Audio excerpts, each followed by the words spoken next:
Sudah selesai, waktunya anak-anak kembali ke sekolah. Setiap tahun ajaran baru, selalu ada saja drama yang terjadi di momen hari pertama masuk sekolah.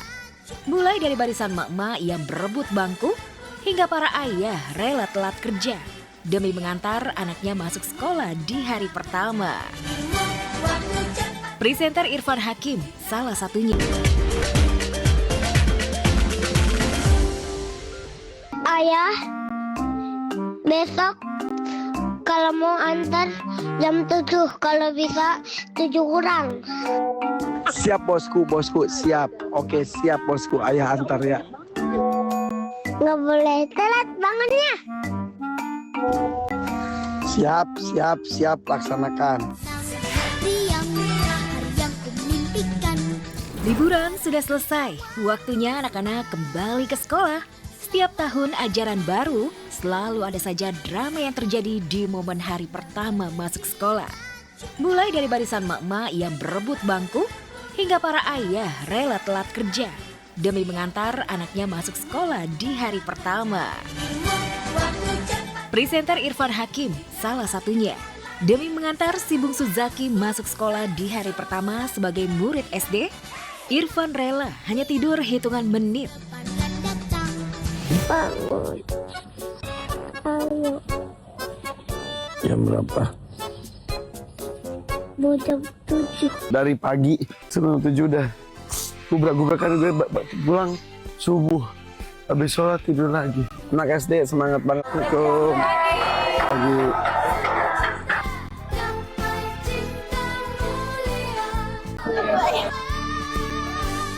Nggak berasa guys, sudah SD lagi aja gitu, Jaki. Oke, alhamdulillah, Jaki sudah kelas 1 SD. Alhamdulillah. Irfan Hakim salah satu dari ratusan ayah di Indonesia yang mendukung gerakan ayah mengantar anak ke sekolah alias Gamas. Selain Irfan Hakim, ada pula sederet artis yang mengantar anaknya ke sekolah di hari pertama masuk, seperti Sony Septian. Ada pula Nola Bitri, Baldi Mulya yang mengantar anak keempatnya Nakeya. Lalu ada aktor Marcel Darwin yang mengantar anaknya Benjamin Kinan Darwin. Tak mau ketinggalan Tasya Kamila dan Randy Bachtiar juga mengantar si sulung Arasya. Meski ada drama tangisan di sana. Itu cuman bagian dari mungkin dia merasa harus kayak berpisah sama mamanya, harus kayak memasuki kelas, dan apalagi di awal-awal kan rutinitas baru gitu, itu yang membuat mereka nggak comfortable aja. Sedikit demi sedikit engkau. Ada bahagia, haru, tapi juga deg-degan melihat si buah hati memasuki gerbang sekolah dan pintu ruang kelas. Sering juga muncul drama, tapi justru inilah yang sangat didamba Paula Verhoeven. Janda Baim Wong ini ingin sekali bisa mengantar Kiano saat masuk hari pertama jadi siswa sekolah dasar. Rencananya pada 20 Juli mendatang. Karenanya Paula berharap Baim memberikan izin untuknya. Tanggal 20 besok masuk. Insya Allah kelas 1 udah nggak berasa, iya. Terharu ya, namanya ibu-ibu kayak kemarin aja baru ngelihat anak datang gitu aja kayak sedih, terharu karena kayak baru kemarin gitu masih bayi gitu. Jadi buat saya kayak waktu tuh sangat cepat banget sih. Kemarin juga Kiano kelas 1 SD harus datang walaupun lagi prepare film. Ada Pauli juga, ada Kenzo juga. Jadi memang kalau kita memang baik-baik aja, nggak ada masalah apa-apa. Ya mudah-mudahan doain anak kita makin gede tambah soleh dan pintar. Meski kadang hidup tak baik saja.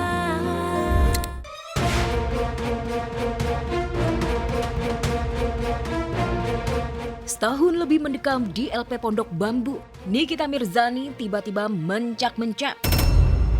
Begitu murka dan seakan menyimpan kesumat sangat dalam. Begitu tahu petinggi Korps Kejaksaan Febri Ardiansyah terjerat dugaan korupsi dan pencucian uang. Korps yang menggiringnya ke penjara ternyata busuk. Si ratu kontroversi menyindir keras karena mantan Jampitsus menghilang usai ditetapkan sebagai tersangka. Temuan tumpukan uang ratusan miliar dan gunung emas batangan ternyata belum cukup membuat mantan Jampitsus ditahan. Dan yang bikin geleng-geleng, teranyar beredar kabar Febri sudah terlanjur ke luar negeri untuk menjalani umroh. Yang jelas yang bersangkutan masih ada di Indonesia, tidak ke luar negeri, dan kooperatif. Dari balik lapas rutan Pondok Bambu, Nikita Mirzani langsung menyala, menabuh genderang perlawanan lewat sindiran pedas di media sosial miliknya. Nyai Nikmir benar-benar menunjukkan nyalinya mengusik Jampitsus. Nilainya lebih mahal dari jam mahal. Tak cuma itu, Nikmir membandingkan apa bedanya Febri X Jampitsus dengan atlet angkat besi di Olimpiade. Ditunggu rilisnya, Febri pakai rompi pink ya Pak Polisi. Ya, kasus dugaan korupsi dan pencucian uang ex Jampitsus Febri Adriansyah. Jadi titik balik Nikita Mirzani kembali eksis dan kembali melawan. Termasuk melawan keterpurukan. Tak lagi bisa bermewah-mewah, tak lagi bisa memeluk anak-anak.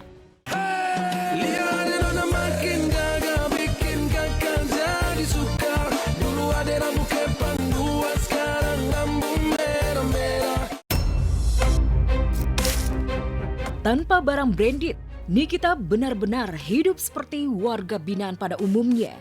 Kendati begitu, saat dipercaya buat konten bersama warga binaan, Nikmir menyelipkan kata-kata penuh makna yang seolah ditunjukkan untuk musuh bebuyutannya Reza Gladys. Teranyar di sidang peninjauan kembali, Reza Gladys tuding Niki menyuap majelis hakim MA 4 miliar.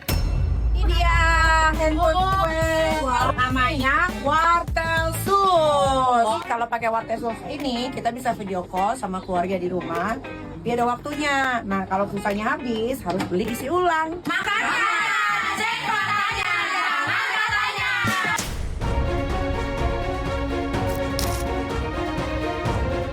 Niki menyerang ex Jampitsus, sekaligus juga menyindir Reza Gladys. Tapi yang disindir terlihat tak peduli.